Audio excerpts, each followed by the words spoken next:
Ողջույն 24-ի եթերում հետագիծն է Եվես Նարեկ Գալստյան, այս պահին մենք տեսակապով միացել ենք Շիրակ, քաղաք Գյումրի եւ մեր զրուցակիցն է հայ առաքելական եկեղեցու Շիրակի թեմի առաջնորդ Միքայել arczepiskopos Աջապահյանը, Աստվածօգնական Սրբազան հայր եւ շնորհակալ եմ հրավերս ընդունելու համար։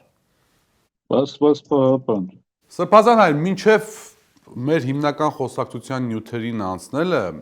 քանի որ առիթ չէր եղել ձեզնից հետաքրքրվելու մի աղմկահարույց տեսարանի մասով, որը վերաբերվում էր մերձբալթյան երկրներ եւ մասնավորապես Էստոնիա, Նիկոլ Փաշինյանի այցին, այդտեղ մերձբալթյան երկրներին դեռևս վերջերս նշանակված հոգեվոր առաջնորդ Վազգեն arczepiskopos Միրզախանյանը ընդունեց վարչապետ Նիկոլ Փաշինյանին, տվեց իր օրհնությունը դեպի Եվրոպա գնալու ճանապարհին։ Հաշվի առնելով այն հանգամանքը, որ հայ առաքելական եկեղեցին մշտապես հայտարարել է վերջին 3 տարվա 4 տարվա ընթացքում, որ ունի հստակ դիրքորոշումը առ այս կառավարություն, պարզ եղավ մայրաթորի հայտարարությունը, բայց դուք անձամբ ինչպես կորակեք այս հանդիպումը եւ ընդհանրապես այսպիսի քաղաքական հայտարարություններ Սրբազան հոր կողմից։ Այդ հարցը սպառված հարց է, իզուր չարժի անդրադառնալ։ Այդ մասին ես իմ անձնական կարծիքը ասել եմ լայնորեն նյուզեյեմով, մայրաթորն էլ իր պարզաբանումը կամ մեկնաբանությունը կամ վերաբերմունքը ցույց է տվել, ներկայացրել է, այստեղ ավելացնելու բան չկա եւ վերադառնալու բան չկա։ Արդեն անցած փակված է չհամարեք եւ անցեք առաջ։ Դժվար է անցած է չհամարել, որովհետեւ թեման պարբերաբար քննարկվում է, շարունակում է քննարկել համացանցում, ինչևից է, դե չեք ցանկանում պատասխանել, որովհետեւ խնդիր չկա։ Սրբազան հայր, վերջին շրջանում բավական ակտիվ քննարկվում է Նիկոլ Փաշինյանին իմպիչմենտի ենթարկելու, խորհրդարանում իմպիչմենտի ենթարկելու հնարավորությունը։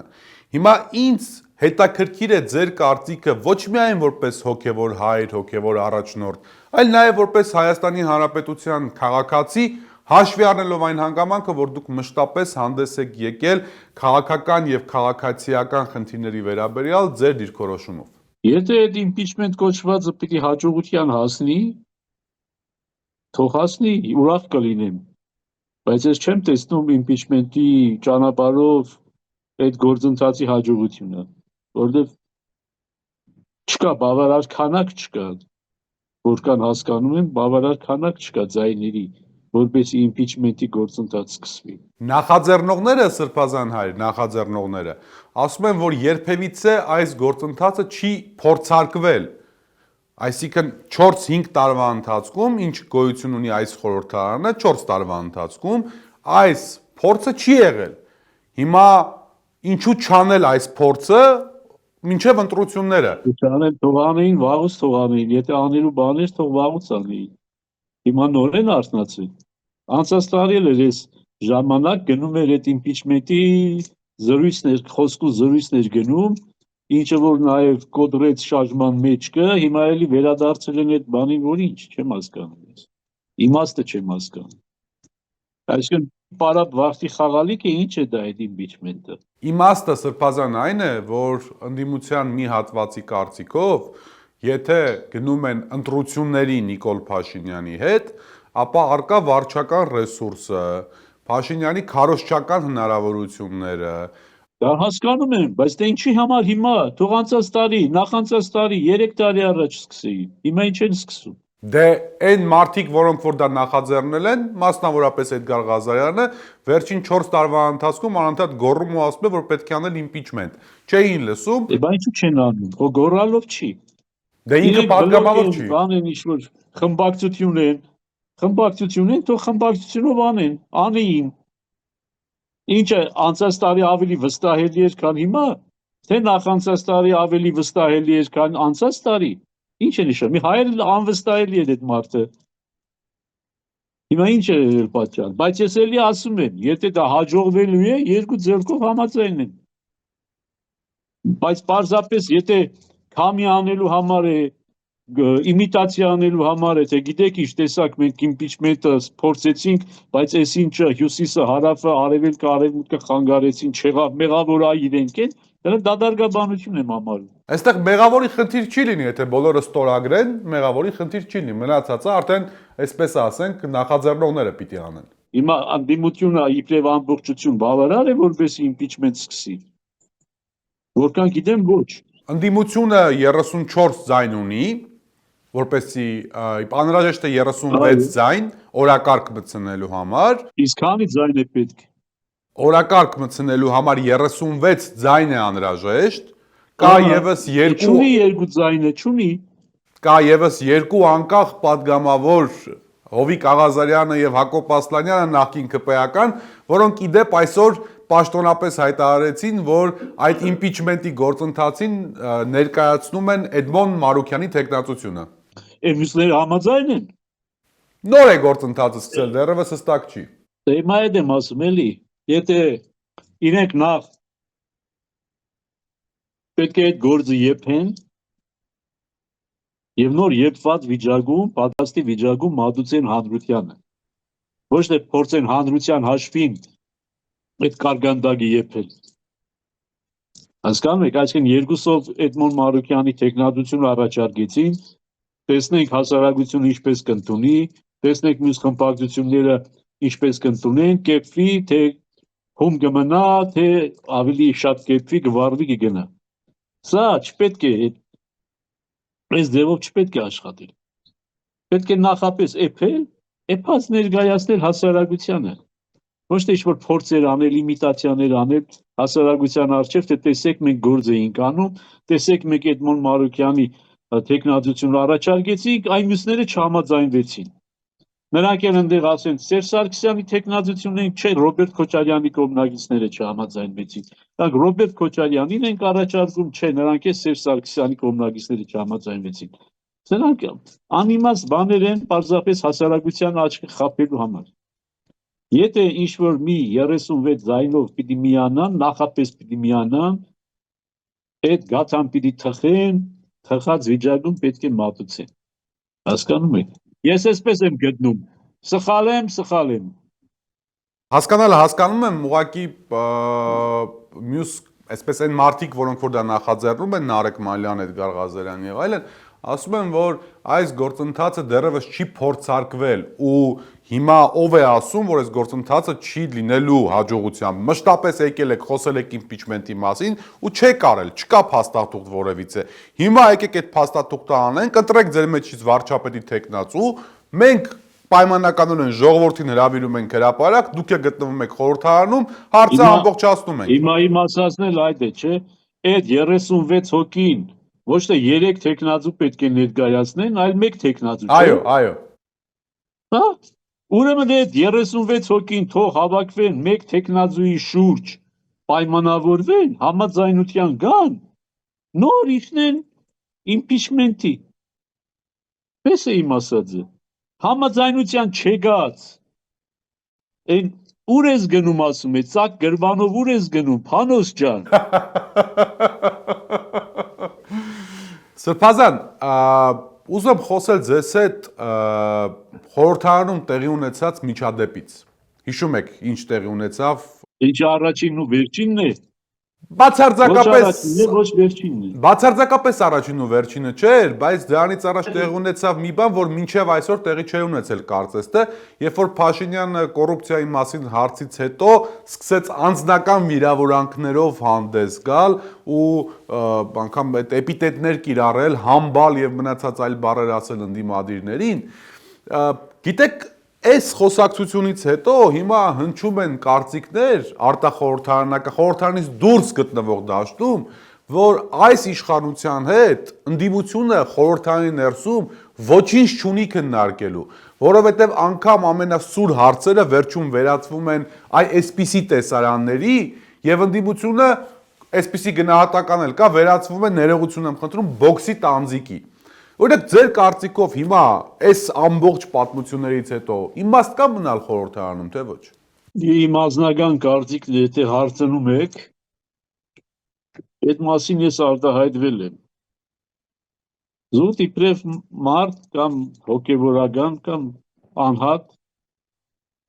ես ասել եմ, որ սխալ է, որ պարլամենտում որևէ մեկը 50-ից ավելի 50%-ից ավելի ներկայություն ունենում։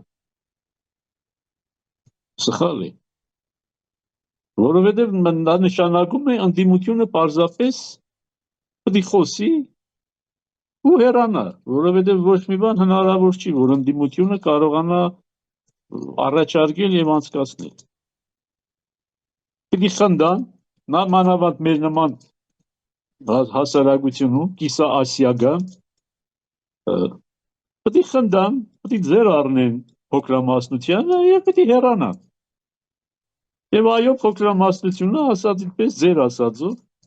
պետք է ուրեմն բռնցքամարտի տանձի վերածվի, ծեծեն, արհամարեն, քաշքշեն, նորաձև կրթության փորձարկումը իրենց վրա անեն, չէ, որովհետև այդ արտահայտությունները, որ արել է վարչապետի պաշտոնը զբաղեցնող անձը, նորաձև կրթության մատուցումն է, չէ։ Դե այդպես է ստացվում, այո։ Այդ համատեքստում է ստացվում։ Ուրեմն այդ արտահայտությունները, որ օգտագործել է, նորաձև կրթության համապատասխան են։ Պետք է այդպես ենթադրել։ Կամ ընդդիմության հետ նման վարվելակերպը,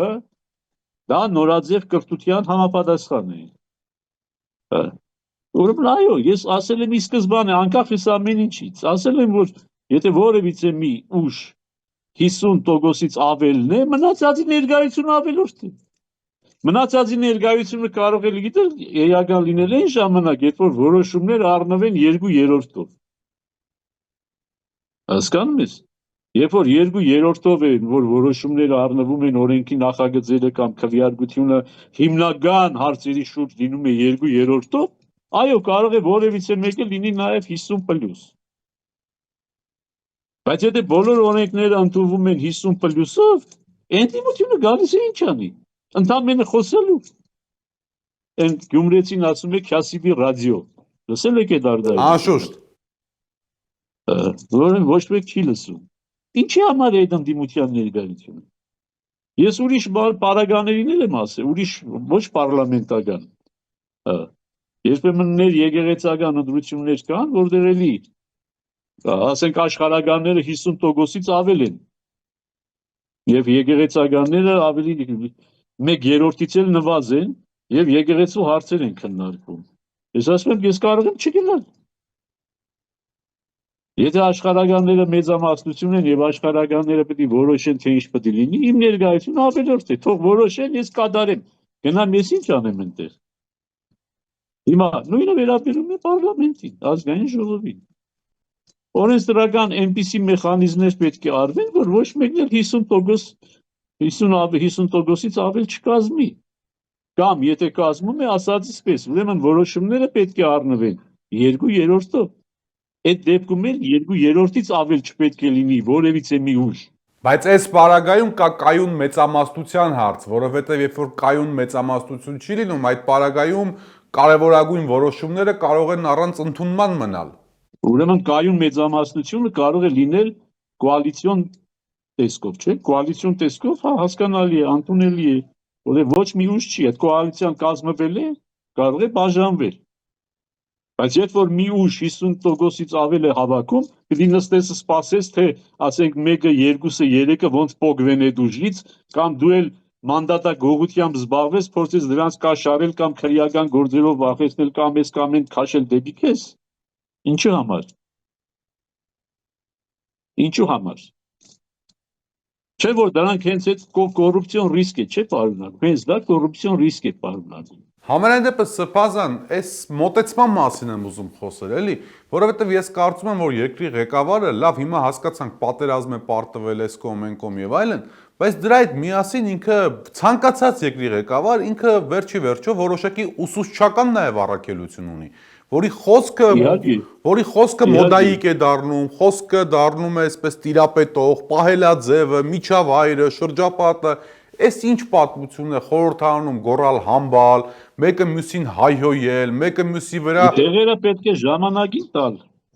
կամ պետք է մարդուն պաշտոն ստանձնելուց առաջ, պետք է պսիխո հանձնել։ Պետք է մարդը հոգեպես առողջ լինի։ Եթե մարդը հոգեպես առողջ չի, ժամանակին էլ դեղերը չի խմում, ստանակային ինչ-որ ստանում եք։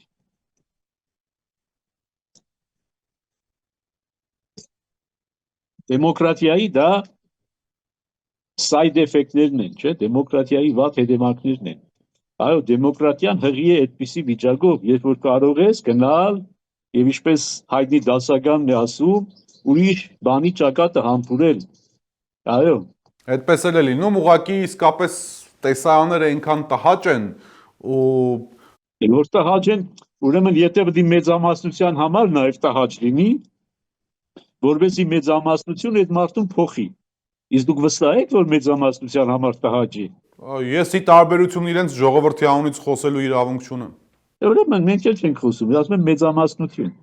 Դուք վստահ եք, որ մեծամասնության համար իր պահվածքը տգեղ է եւ տհաճ։ Ես կասկածում եմ։ Պատասխան չունեմ, Սրբազան, պատասխան չունեմ։ Ամենայն դեպս երևի թե նաև մեծամասնության համար այն ռեալ այլընտրանքը, որը որ կարող է փոխարինել օրվա իշխանությանը, դեռևս ձևավորված չի։ Ու այդ մեծամասնությունը փնտրտուքների մեջ է, ոնց որ ցույց են տալիս սոցհարցումները։ Թող շարունակեն լինել փնտրտուքի մեջ, մինչև երկրից չգիտեմ ինչ կմնա։ Սրբազան, Փաշինյանի իրական Հայաստանը, որտեղ նաև մենք խոսել ենք այդ մասին, իրար հետ նաև առանձին ենք խոսել, երբ որ ես Գյումրի էի եկել, այդ ցեղասպանության մասին հարցադրումներով, թե արդյոք ցեղասպանության մեջ մենք որքանով ենք մեղավոր, եւ այլն, այս ամբողջ այս հարցադրումների մեջ եւս մեկ շերտ է ավելացել, մայիսի 9-ն էր մեծ հայերենական պատերազմում հաղթանակի 80-ամյակը, ու անգամ դա սկսվեց ռևիզիայի ենթարկվել, հա։ Հիմա այդ հաղթանակի մեջ իր դերակատարությունը հայ ժողովուրդն է ունեցել, հայ ժողովրդի հետ միասին հայ ժողովրդի անբաժան հատվածը, հայ առաքելական Սուրբ եկեղեցին նույնպես իր դերակատարությունն է ունեցել։ Ըստ ձեզ ինչու է այս ամեն ինչը արվում։ Իմաստը ո՞րն է այս պատմական ռևիզիաների։ Ուրեմն, որ այս իշխանությունը ռևիզիոնիստական մոտեցում ունի պատմության նկատմամբ, ես ասել եմ դեռ 18 թվականին։ Ընդամենը մի քանի ամիս գուցե իր իշխանությունից հետո ես ասել եմ, որ այս իշխանությունները ռևիզիոնիստական մոտեցում ունեն պատմության նկատմամբ։ Այնպես որ ինձ համար տարօրինակ չէ 25 թվականի այս հեշտը հասել է, այո, ուրեմն Ստալինգրադի ճակատամարտին։ Ոչ մի տարօրինակ բան չկա։ Խորքի մեջ, այո, պետք է վերլուծել, քննարկել, ամեն դաշ իր մոտեցումը կունենա եւ իր վերլուծությունը կունենա, իր հայացքով կդիտի, ինչքան հեռանաս, այնքան ավելի գուցե բաներ պարզվեն, ինչքան գուցե ուրիշ բաներ աղոտանան։ Բայց երբ որ դա դառնում է քաղաքականություն, այսինքն բոլոր հեղինակավոր դեպքերը հեղինակազրկել, սա արդեն խոսում է ոչ թե պարզապես պատմության հնարավոր զարգացումների մասին, այլ հատուկ ռևիզիոնիստական մոտեցման մասին, որ նշանակում է չկա հարց, որը մենք հարցականի տակ չենք դնելու։ Բացի այն հարցից, որ 18 թվականը իրապես հեղափոխություն ա եղել։ Այս հարցը չի կարող ռևիզիայի ենթարկվել։ 18 թվականին հեղափոխություն է եղել, մինչ այդ հրեշավոր հանցագործություններ են եղել, այս երկու բաները չեն կարող ռևիզիայի ենթարկվել։ Մնացած ամեն ինչ ռևիզիայի պիտի ենթարկվի։ Հասկանում եք, Արցախյան շարժումը, Արցախյան հաղթանակները, հիմա եկան հասան թռան մի հատ վրայից, հասան Սարդարապատ ցեղասպանություն, հիմա հետ եկան մեծ հայրենական, մենք սովորել ենք մեծ հայրենական եւ մեզ համար դա մեծ հայրենական էլ ընկալվել է մեր սերնդի համար։ Այո, այս նոր սերնդի համար դժվար է դա ընկալել իբրև մեծ հայրենական։ Պետք չի դրանից վիրավորվել, որ ասեք նոր սերունդը ասում է ոչ թե մեծ հայրենական, այլ երկրորդ համաշխարհային պատերազմ։ Այստեղ բնական է, սա բացարձակ բան չկա, որովհետեւ այսօրվա սերնդի համար դա հասկանալի չէ իբրև մեծ հայրենական։ Իրենք սովետական միության քաղաքացի չեն եղել։ Այդ մեծ կայսրության քաղաքացի չեն եղել, որ այդ մեծ կայսրությունը համարեին իրենց հայրենիքը եւ պատերազմը հաղթարարին հայրենական, շատ նորմալ է, բայց այդ մեծ հայրենական կամ երկրորդ համաշխարհային պատերազմում քո մասնակցությունը, քո ազգի մասնակցությունը 100,000-ավոր զոհերի ուրեմն զոհաբերությունը հարցականի տակ դնել, սա արդեն այլ հարց է եւ այլ մոտեցում է, հասկանում եք, վերջիվերջո հայությունը այն ժամանակ ապրել է այդ տարածքում, եղել է այդ երկրի քաղաքացին եւ ոչ միայն Հայաստանի Հանրապետության, այլ Վրաստանի Հանրապետությունում, այո, Ադրբեջան կոչված կազմավորման մեջ, հիմա Ադրբեջան օրինակի համար հայերի սխրանքն էլ ադրբեջանաբնակ, այսպես ասած, արցախաբնակ եւ բաքվաբնակ եւ ուրիշ հայկական շրջանների բնակված ուրեմն հայերի սխրագործություններն էլ համարում է ադրբեջանական, հասկանում եք, իբրև ադրբեջանցիների սխրագործություն, որովհետև նրանք զորակոչվել են Ադրբեջանից, Հյուսիսային Կովկասի հայությունը, ընդհանրապես Միջին Ասիայի հայությունը մեծ մասնակցություն, Սփյուռքի հայությունը մյուս կողմից մեծ մասնակցություն ունի երկրորդ համաշխարհային պատերազմում, եւ դա ուրանալ կամ դա հիմարություն համարելը հիմարություն է, հասկանում եք, այսինքն պատմությունից պետք չի կդրված ապրել, Այստեղ միտում են մարդիկ որոշակի առումով, միտում են տեսնում են տրամաբան մասնագետների մասնավորի, տեսեք, երբ որ Փաշինյանը ցեղասպանության մասին հարցեր է տալիս, թե եկեք հասկանանք մեր պապերի մեղավորության աստիճանը։ Սիրելիս, հիմա ուրեմն ես դա եմ ասում, հիմա նայեք, Շուշիի մոտ Քոչարի, Շուշիի եկեղեցի մոտ Քոչարի պարեցինք, այս մարդիկ հիմա ասում են, որ անիմաստ էր, չէ՞, ինչի՞ մա գնացիք, մտակ ուրիշի հողը գրավեցիք, մի հատ էլ Քոչարի պարեցիք, ուրեմն, դա չի կարող ինքնիրեն անիմաստ լինել, եթե Ռայստագի մոտի Քոչարին էլ չդառնա անիմաստ, նա էլ պետք է դառնա անիմաստ, որպեսզի երկու անիմաստություններից կերտվի իրական Հայաստանը, հիմա ոնց կարող է այս մարդը ասել, որ գիտեք Շուշիի պատի տակ պարելը անիմաստ էր, բայց Ռեստագի տակ պարելը իմաստավորված էր, չէ՞։ Ընդհակառակը կարող ես էնի անիմաստ համարել, սա իմաստավորված, բայց եթե սա անիմաստ ես համարում, անխուսափելիորեն Ռեստագի մոտ պարելը դառնում է բացարձակապես անիմաստ։ Ուրեմն այս տրամաբանական քայլերը ուզես չուզես պիտի հետևես այդ քայլերին եւ պիտի այդ հաջորդական քայլերը անես։ Այդտեղ երբեմն կթռնես, ինչ-որ միտեղ հետ կգաս եւ քո ասած, ասենք, ցեղասպանություն կթռնես, ցեղասպանության մեջ կմեղադրես հայ ժողովրդին միմիայն։ Ես ինքս էլ եմ եղել սրանցից շատ տարիներ առաջ, սրանք գոյություն չունեին։ Երևի դեռ մանկապարտեզ էին գնում, որ ես ասել եմ, որ ցեղասպանության մեջ մենք պետք է փնտրենք մեր բաժին մեղքը։ Ինչու այդ արհավիրքը եղավ մեր գլխին։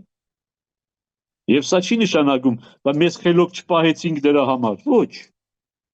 Ինչու չեղանք այնքան հզոր, այնքան խելացի, այնքան պաշտպանված, որ այդ արհավիրքը եկավ մեր գլխին։ Սա պետք է այս քննարկումը պետք է անել, եւ այս ինքնակննարկումը պետք է անել, բայց սա չի նշանակում, որ թուրքը արդար է, մեղավորը մենք ենք։ Դա չի կարող լինել երբեք, որտեղ երբեք չես կարող արտարացնել մանգան սպանությունը, չես կարող արտարացնել կնոջ սպանությունը, չես կարող արտարացնել խաղաղ բնակիչների սպանությունը։